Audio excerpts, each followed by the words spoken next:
Good morning, everybody, and welcome to a new episode of the Fasanara Digital Dividend. Today we have Matt Kuz, the head of origination, and myself, Gennaro Crocamo, who works in the origination team. Today we're gonna speak about a very interesting firm that works in the space of the SME lending in the Polish market, and we are glad to have the CEO of the company that we got in touch roughly 1 year ago, and with them we already established a great relationship, and things are progressing in an amazing way.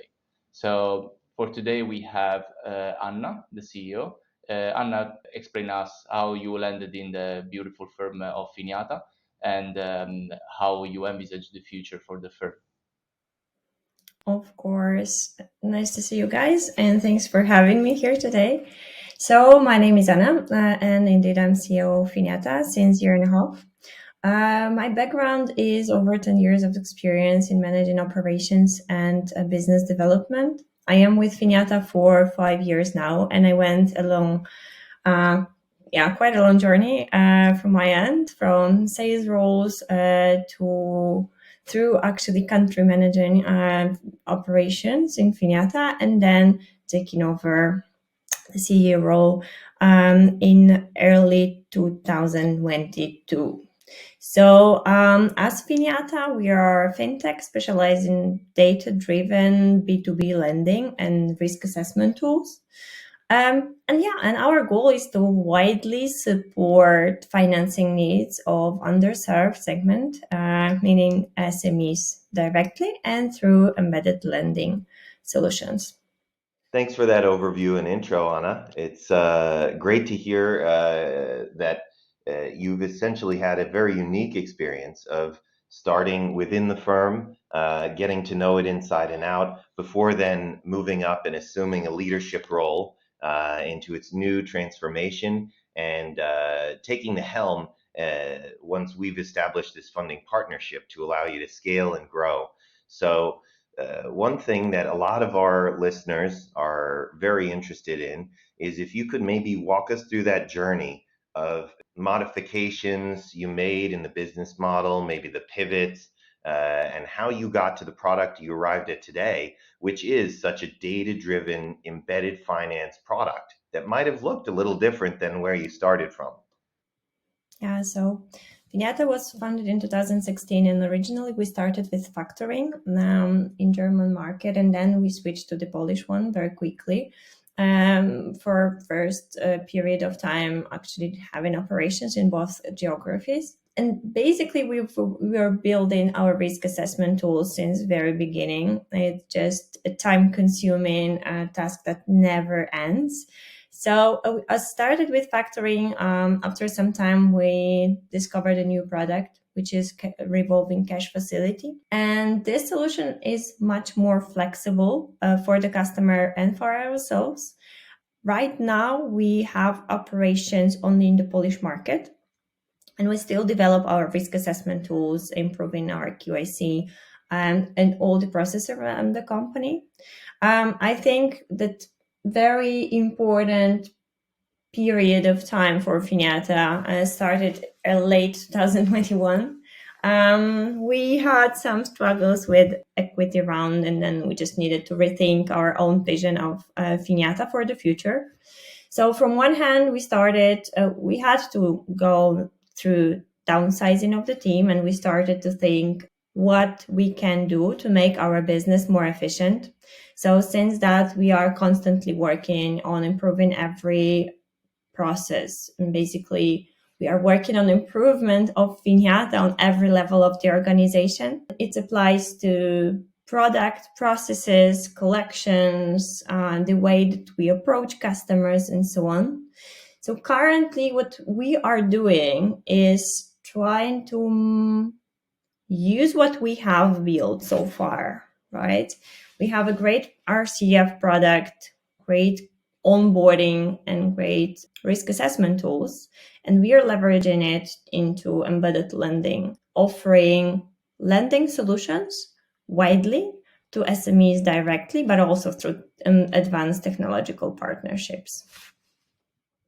And Anna, it's interesting to hear that you started with factoring and then made the pivot to RCF.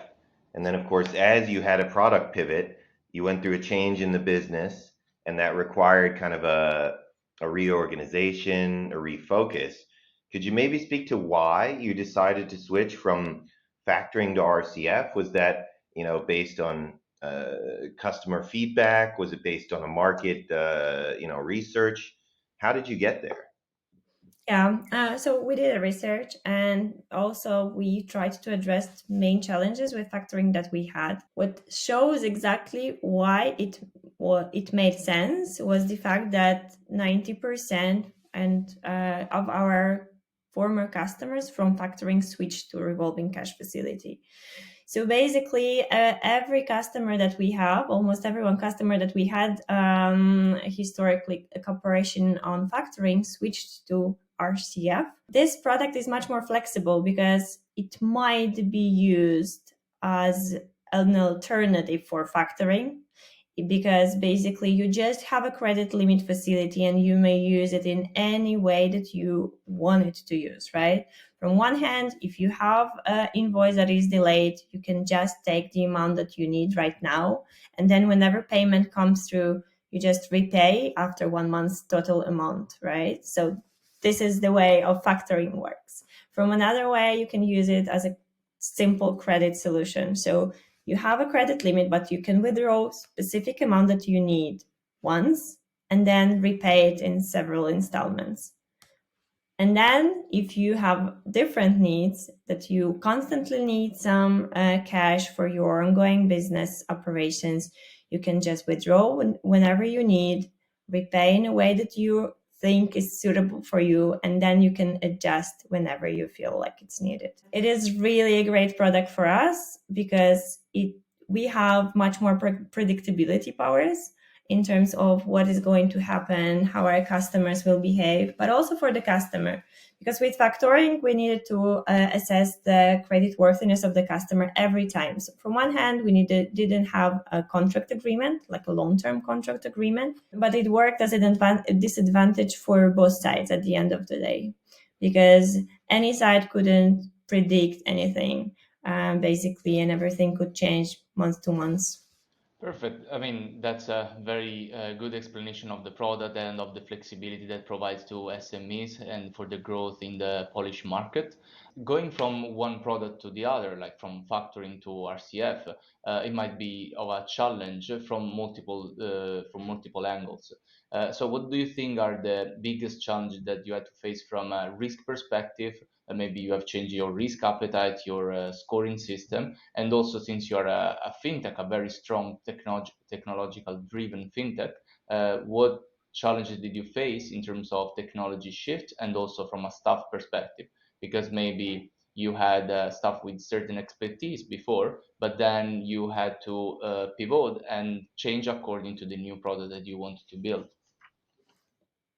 I think we are able to leverage the knowledge that we've collected and built over the start with factoring to a revolving cash facility. So basically, we didn't lose what we've worked on for the first years of our operations, and that's what we are also doing right now. I think that it's very important to not start every time from the scratch and do whatever you can to not do it, because doing whatever from the scratch costs you a lot on the team side, on the finance side, and also on the risk side, right?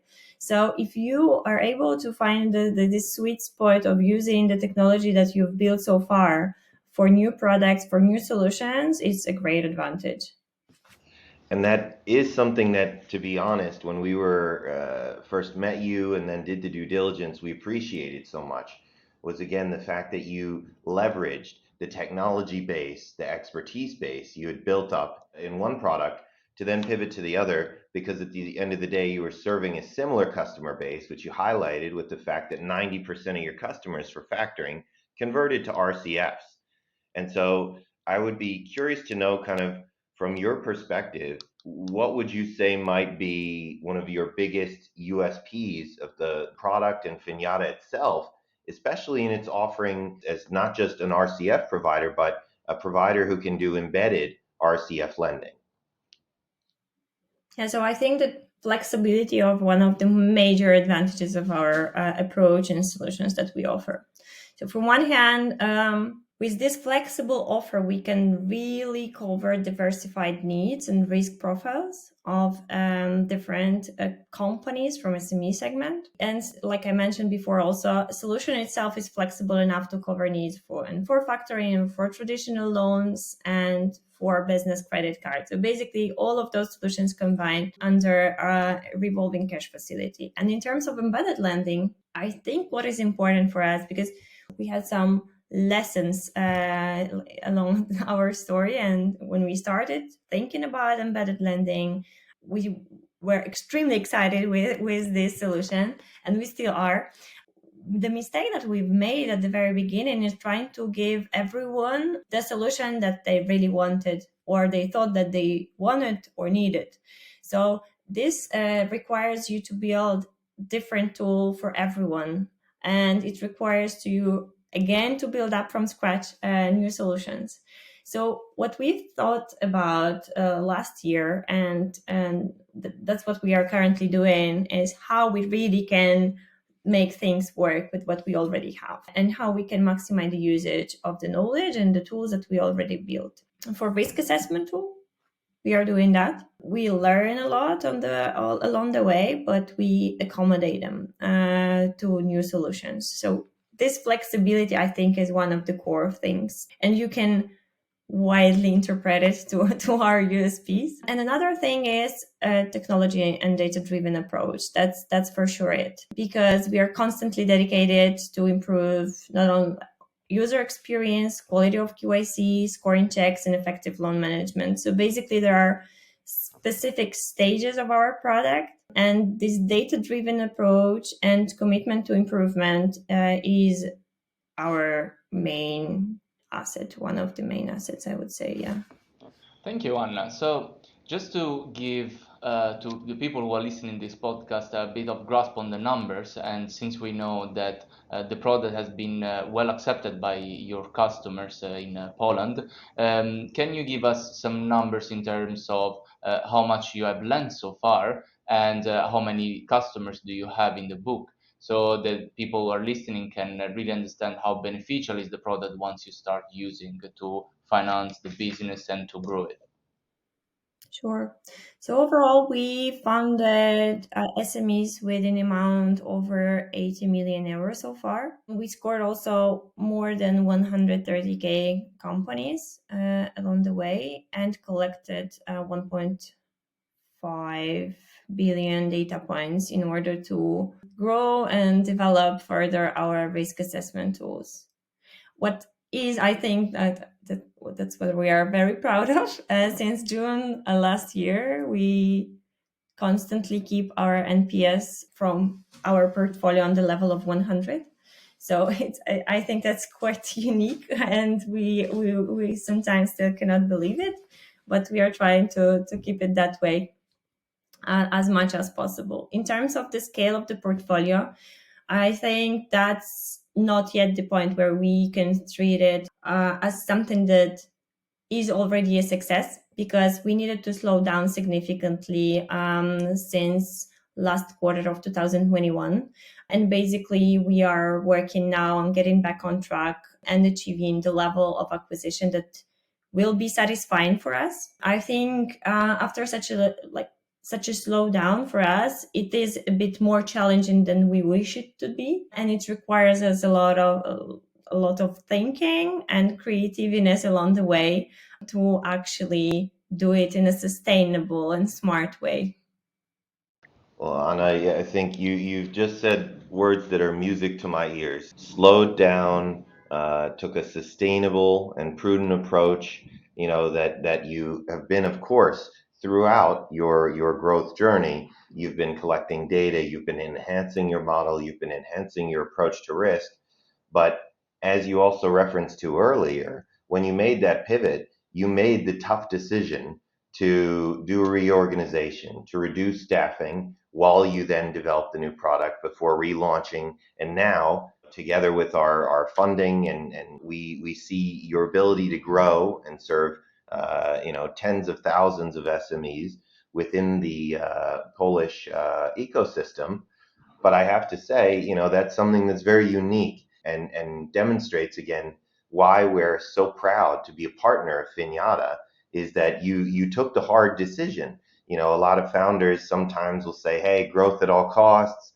No, we have to keep going. We have to keep growing. Oh, a pivot is giving up. But we really appreciated, again, your risk forward approach, not just in the underwriting, not just in kind of giving lip service to the model, but then in how you manage operations.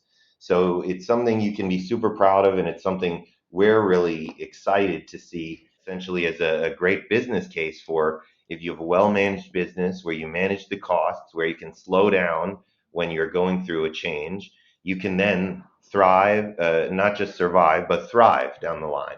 And so we're really eager to see how many more SMEs you can serve in the coming months.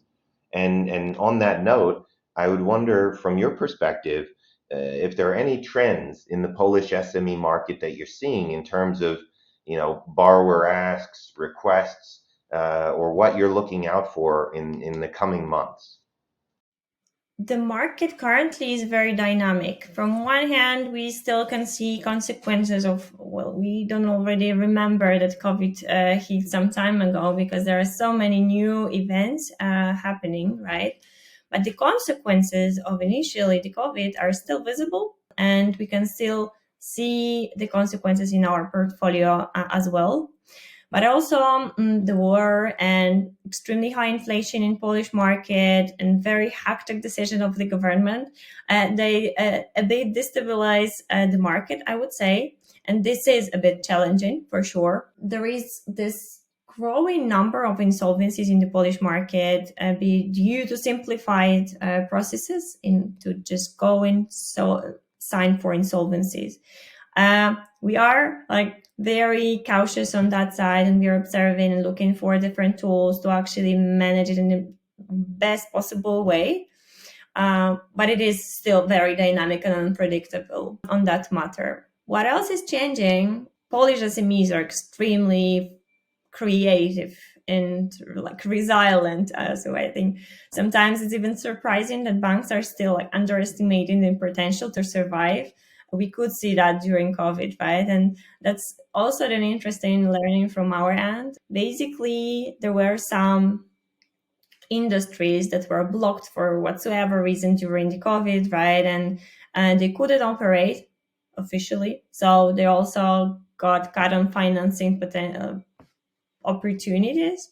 But from the other hand, we were trying to observe, and we noticed that actually they're very quickly switching to different business models. So they just start doing other stuff. The range of industries that some small companies are serving is extremely long. So they're just switching from one thing to another. At the end of the day, we decided to not concentrate on the industry while taking the decision, but just monitoring the financials and what's going on. And then we were able also to serve those companies that were the most resilient to dynamics of the market. What is changing is the hunger for the appetite for demand, because the value of the money is changing in the Polish market, right? So credit limits that we offered historically are not enough anymore for the needs of businesses in the Polish market. And we are working on several scenarios. I'm really hopeful that I will share them with you next week. So yeah, there is a lot of going on our end in order to be able to give our customers what they need and still be safe on our end. Thanks. I mean, that's super insightful. Interesting to hear, though, that point on kind of the resilience of Polish SMEs in terms of the type of business they're running. Does that mean, someone who might have applied to you with one business line is then changing their business line within a year or 2 years? And Yes. okay, and so then They're also doing a lot of different stuff. I mean, for example, when COVID hit, many companies who operate in totally different industries just started buying masks and doing all this stuff that was on top right now in order to compensate lack of operations on their main business line. So opportunistic is what I hear. That Polish borrowers are opportunistic, and that's Yes, yes. in line with how we run our business. So good to hear that alignment. Well, Anna, if you we're not going to take too much of your time today because we know you're very busy running the company. But I would really love to hear, if you had to summarize in maybe one sentence your biggest accomplishment that you feel that Finiata has gone through. I have my ideas, but I'd love to hear from your side what you feel is the biggest accomplishment that you've seen for Finiata. God. It's hard to answer that with one sentence, especially because I really think that we are somewhere halfway yet. Our biggest achievement is still to happen, hopefully soon. I think so far, for me personally, it was building a company culture and a team which is about to learning, improving, and actively looking for solutions. My challenge was also to to maintain and keep the team very motivated on a very tricky time for the company, I would say. So right now we are at this point where we really have the team ready to go extra mile, and we are constantly looking for new ideas, opportunities. We brainstorm and then we prioritize what we should try and what we should skip and where to put it on the roadmap. I think this is a very valuable tool in order to make Finiata successful. This is really the thing that I am proud of. Another thing from the company-wide perspective, it is this way that we went through since early 2022 in terms of keeping focus on the efficiency and improving multitude of processes that we have. I don't think there will be ever the time where we say, okay, that's not now, it's perfect and now it's okay. We can rest for a while, because there is always something that we still can improve, and there is like it's still a very long journey for us. Yeah, but the path that we went through is the reason for me and for the team to be proud of. That's Well, continuous improvement. So taking an agile approach to continuous improvement, that's something we really value. And then of course the company culture, that's something we hear over and over, echoed from so many founders, is that how important it is to set the right tone within the company to make sure everyone's aligned, and that when you're all working together towards the common goal, you're succeeding, you're supporting each other, and you win together. And that's again something we saw reflected quite clearly on all the DD calls we had with you across teams. It was quite clear that everyone was there to support each other and to enhance Finiata. And again, I just really appreciate that when things did slow down, when you were going through a change, you used that opportunity to then look inward and see how you could improve things, so that when you got to the point of having funding, having runway, having the ability to grow, you would be ready to capture that and thrive. So, Anna, I really appreciate the chance to learn more about Finiata today. I really appreciate the chance to hear about the setup you've built, the team you've built, and some of the hurdles you've cleared. And so we really appreciate the chance to speak with you. And we won't take any more of your time, but where can people find Finiata right now if they're a Polish SME listening to this and they're looking for a revolving credit facility? where they can find us. Directly on our website, I think. That's Finiata.com, I think, is the best address for both for embedded lending and for direct cooperation. And thank you, Matt, for your really warm words. This is like a huge pleasure to hear those compliments from your end. Easy to tell the truth. That's what I always say. So thank you so much, Anna. We Thank really you, Anna. appreciate it. Have a great Thank you guys day. for having me. Have a great day. See you. See ya. Bye bye. Bye bye.